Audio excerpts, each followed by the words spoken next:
Back again with a bang. Not one, but two whiskeys on today's show. And if you're not following my Instagram, which why the hell not, you should be at this stage, you would know exactly what today's video is all about. The first in a generation of Irish peated whiskeys that uses Irish peat and Irish barley in the distilling. Let's drink some whiskeys, peated whiskeys.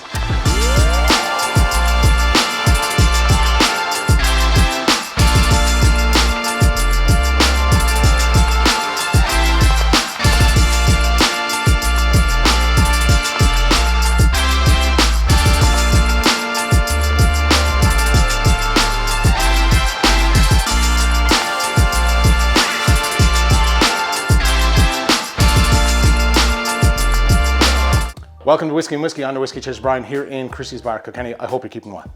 So yeah, we have taken a small little break on the channel. We've stepped back and to reassess and kind of decide where we want this channel to kind of move forward to and grow to. And over the next coming months and subsequent years, whatever, we're going to see a couple of changes on the channel. We're doing a little bit more. We're going to be heading out to distilleries, a couple of organized. We've been to a couple already, just have to finish off the videos. So we're changing, we're dynamic, we're moving, we're growing, we're being more dynamic. That's a word. And we got a new light. That's blue. Matches in with today's theme, which is not blue, kind of blue. Two brand new peated whiskeys for the peated lovers out there. And peat is making a massive comeback. Peated whiskeys are making a massive comeback here in Ireland, which we're delighted to see. These are both Waterford Whiskies and peated Waterford Whiskies, Ballybannon and Fenniscourt. And we're gonna drink these. Oh yeah. So before we get into the whiskey, we should kind of look at the misconceptions and a couple of, bits of information about peated whiskey in Ireland. Pretty much, a couple of years ago, there was only really one kind of whiskey in the country that was peated. And a lot of people associate Ireland and Irish whiskey with non-peated whiskey and Scotch being peated whiskey. And it couldn't be further from the truth, really, to be honest. Back in the 1800s and early 1900s, a lot of the whiskey that was produced, even as far back as the 1700s, was peated Irish whiskey. These distilleries, that's how the distilleries were heated. That's how the country homes were heated. It was readily available. It was turf. It was dug in the bog and it was dried for a long, long time. This was the way of life in Ireland. So it would make sense to, when they were drying the barley out on the malting floors, to dry it with peat. It was easy. It was a no-brainer. As times grew and opened up the country to new ways of heating, gas, coal, timber and all that kind of stuff, peat kind of fell to the wayside a small bit. And then, with the introduction then of railways and waterways, canals and better roads and all that, it eventually kind of, nearly pretty much died out. What Waterford have done here is they've taken Irish barley, Irish grown barley from two Carlow farms. They've sent it across to Scotland. I'll give you the name of where it was, the maltings in Scotland, with Irish turf. I will also give you the name in a moment. And they've done their bit there. They've peated the barley and then brought it back to Ireland and distilled it down in Waterford. And that's what we're kind of looking at today. Waterford are big on terroir. If anybody has followed any of their YouTube channel is fantastic. Their website, their editorials is absolutely brilliant. I mean, if you really wanted to learn about whiskey and about what they're doing down there in terroir with the terroir ideal, it's brilliant. It's absolutely brilliant. You can immerse yourselves. They do a podcast as well. The one that was only released on 17th October. Barry Chandler is the man behind, the voice behind it, was excellent on peated whiskey. And if you really want to go in depth and look into the history of how we used to use peat for whiskeys, I would highly suggest you listen to that podcast because it's brilliant. So there's a lot of debate, I suppose, around the whole terroir thing. I say thing, I know it's passionate to a lot of people, they do believe in it. And when you start going through their editorials and stuff like that on the website and the YouTube channel and you start looking, man, it's hard to, everything is done to such a particular detail and level of just detail, I suppose. I'm stuck for words because I don't know how else to explain it. The effort that they put into distilling their whiskey is second to none. and making sure that they're sticking to, you know, a terroir code. So there's no, apart from the cuvées, you know, which are blends of their whiskies, you see single farm origins which don't, the barley doesn't touch each other. There's no cross contamination. Even the fermentation times are through the roof. I think the 2 fermentation times for these were 180 hours, which is crazy. Great editorial on the website. I'm getting kind of away from it about their fermentation, the vessels, how they warm it and cool it and then warm it again. Really interesting. I might have gotten a bit of information wrong there, but check it out in your own time. So both of these farms, Ballybannon and Fenniscourt, are in County Carlow. What they did was they took this barley, they sent it across to Scotland, which Glenesk maltings in Scotland are able to handle this type of volume that they were able to do. There's not too many maltings in Ireland that can handle that kind of volume when it comes to peating the barley. They also sent across their own peat, which is from Ballyteege as well, in Kildare, I believe. Ballyteege in Kildare? Yes. And they sent this across to Glenesk in Scotland, like I said, and brought it back and distilled these. Now, there are similarities, there are differences, slight, they're only very slight. I will leave the terroir codes underneath for you to check out in your own time, because I think you need to have a look at the terroir code and go through the website, and they even have the sounds of the fields, and hopefully I can get the download and I'll be playing it in the background in the next minute or so, and you'll be able to hear what Ballybannon and what Fenniscourt actually sound like. So the more we get into it, both of these are an ABV of 50%. Both of these are 3-year-old matured, for 3 years, 8 months, and I think the Ballybannon is 5 days and the Fenniscourt is 7 days. So 3 years, 8 months and a week, we'll say, for both of these in 4 different types of oak. Okay, so, and the more you look into Waterford and you check out their terroir codes, this is what they do. They use 4 different types. They use first fill American oak, I believe, from Jack Daniel's cooperage. First fill, no, virgin American oak, European oak or French oak, and VDN, Vin du Natural. There is a slight difference in how much each is put into each cask, would say. So I have to think off the top of my head. And when I say top of my head, I mean my notes.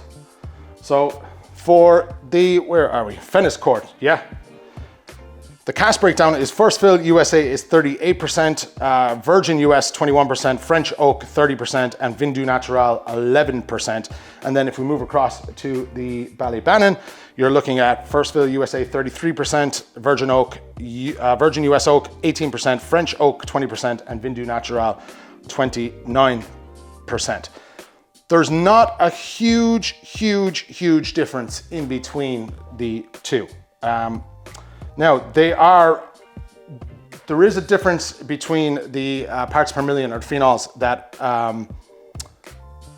they've used here. So Ballybannon is 47 ppm parts per million, and Fenniscourt is 38 parts per million. So quite a little bit of a difference here in terms of ppm and what they were peated at. So let's kind of get these into the glass. Let's try them. I have had samples of these. The lads were good enough, thank you, Neil, to send down a couple of samples to get the ball rolling. I know what we're up for, and yeah, shut up, Brian. We pour.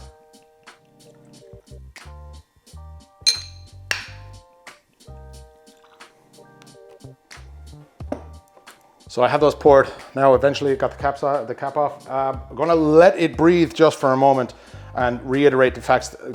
50% ABV, 3 years, 8 months, and a week. I'll leave all the information below in the terroir codes. I'll leave the links to that so you can check it out if you want to nerd out, which I would highly suggest you do, because if you're anything like me, you'll find it incredibly interesting. The only downside to these is the price tag. And I think on the website, I saw them in around 95 euros. I paid 90 euros each, for a non-age statement, younger kind of whiskey. But then, and I'm not making excuses for Waterford, you see what they do, the level of detail that they have gone through, their distillation process. They're not like other distilleries that have outsourced or brought out a sourced whiskey while these have matured and come of age. They have literally sat on their whiskey since they started distilling and haven't released anything, and just waited patiently, not released anything. So that's one side of it. I should also mention that this is part of the Arcadian barley series, and if you want to know more about that, I'll leave a link down below as well. I'm going to start with the Fenniscourt, and I tell you why, because it has 38 parts per million phenol content, so it's not as peated as the Ballybannon. On the nose straight away, yes, you're getting youth. Let's be real, 3 years, 8 months, that's going to happen. But behind that then is a very kind of light smoke. The smoke is not overpowering, and it is smoke. Borderline, we're getting into a little bit heavier kind of peated nose. But you have barley husks in there in the nosing. Alcohol, obviously. There's a little bit of sweetness there. Not too much vanilla, which is kind of nice. That smoke there is kind of showing itself a little bit more. The more she kind of warms up a bit. Yeah. Quite earthy. A little bit of a fruity sweetness there, and I can't quite put my nose on it. Yeah, sprightly, clovey, useful, smoky. Let's have a little sup, sláinte. Lovely, lovely sweetness first. A little bit of spice for this kind of maturity, 3 years, 8 months. Not crazy. Then you get the peat, which is a smokier kind of peat. It's not full on peat in your face. Yes, there's a nice bit of kind of an orchard fruity note to it. There's a nice kind of vanilla sweetness on the palate, not so much on the nose, I didn't get that. But then the smokiness takes over. So anyone who's kind of into peated whiskies, I would imagine you're going to like this. I'm trying more and more to get into it. I'm trying more and more to educate myself on the topic so I can enjoy these a little bit more. To me personally, the finish, a little bit on the short side for that in terms of flavor. The heat is still there. The smoky content still just touching. It's not as prominent there on the finish, but overall, that's the lighter one. The Fenniscourt is the 38 parts per million. And now I shall move across to the Ballybannon, which is 47 parts per million. Both at 50% ABV, obviously. Ah, yes, more earthy. Not too dissimilar. You know, you're getting the same notes, kind of. Now you're pushing more along the lines of the earthy notes, but you're peat. It's not smoke, it's peat. It's not overpowering. That's the thing. Not overpowering. Yeah, a little bit of almondy there as well. A little bit of almonds on the Ballybannon. More oaky, more earthy, sprightly as well. Youthful, you know, you're going to have that. It's just Waterford Whiskies as they come of age. And I said this before, and I still, every time I say it, I still stand by that they don't taste as young as some of the other younger or older whiskies I've had. These aren't drinking like 3 years, 8 months, if that makes sense. A little bit more maturity to them than you would expect. And is that the terroir? Is that the level of detail that they put into their distillation coming through? The purity? Anyway, done enough notes. So let's try the Ballybannon on the palate. Snodge it. A lot more earthy notes coming through. A lot more peat coming through. It's catching me at the side of the tongues. Not as spicy as the Fenniscourt, which might be because I just had the Fenniscourt, but not as spicy as that. Not 100% dissimilar. Look, it's a quality whiskey for the age statement. There's vanilla notes there. There's those earthy notes that I've said, because I like to repeat myself. The sweetness is kind of vanilla-y. I'm gonna have another sup of this, not it? A little bit more salty, kind of briny. I think that's the ppm, the peat coming through there, definitely. It's not as sweet as the Fenniscourt. It's a little bit more kind of pulled back on that, but push forward more in your face on the peated side of things. So, stand by for my thoughts. Yes, the finish is quite nice on that. The peat is hanging around a lot longer, as is the kind of oaky note that I get from it. Yes, stand by. So what do I think? Little bit on the pricey side. The attention to detail is obviously very much there. So you can understand they did have to take the barley and send it across to Scotland with the peat that they got from Ballyteege in County Kildare, sent that across and then bring it back to Ireland. So look, there's a lot of to and fro, and the price point is whatever you think of it yourselves. I think they're a little bit pricey, but you know, for this kind of an age statement or non-age statement and the level of detail that's gone into it, you do get that certain element of purity from these. I think that peated lovers will enjoy these. I think to be fair, I prefer the Ballybannon actually in terms of overall flavor profile. The Fenniscourt has a lovely little bit of sweetness. For peated lovers, I would imagine they're going to like the Ballybannon, the heavier ppm, the 47 ppm. For me, would I buy another bottle? I don't know. Would I? To be honest, I still have the first edition Bill Fill from W.D. O'Connell at home that I'm still tipping away on. So it takes me forever to get through peated whiskies, which is not a bad thing. I do enjoy them every now and again. So yeah, that's kind of where we're at with this. Once again, I will give a shout out to Neil and the lads down in Waterford for sending me samples of these, along with their Heritage Hunter as well, which I tried, which was lovely. Really, really great things. I'm really looking forward to seeing the older, when these get another couple of years on and they start bringing out their whiskies that they're leaving mature down there. They're going to be absolutely incredible. I know you nearly can kind of taste that already.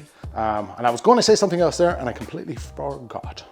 Oh yeah, so if we look at these, right, so these are kind of single farm origins, yeah? We have the Fenniscourt and the Ballybannon. They don't say 1.1 on the boxes, but when you go to the Terroir code and you put it in, they say 1.1 on the website. So, which leads me to believe that there will eventually, I'm guessing, this has not been confirmed, there will eventually be a cuvee or a mini cuvee of peated whiskies from Waterford. And until that day comes, that is just complete and total speculation. I haven't confirmed anything, but they're also down here in Christy's. These are the lads, we just opened these today. Didn't do it on camera because it took me forever to take the cap off and I forgot the name of the cap. If you know the name of the cap, leave a comment down below and let me know. Also, if you've tried any of these, leave a comment down below and hook me up. Let me know what you think. So that's it. That's all we have for you today. 2 whiskeys. We're back in action. Lots more coming. Even maybe a cocktail or 2, and we will see. Until next week, thanks to Christy's for the drams, and they're here for you to try, as I said already. And again, thanks to Waterford for sending me a couple of samples. Folks, we will chat to you next week on Whiskey and Whiskey. I'm the Whiskey Chaser Brian. We'll chat soon. Slàinte.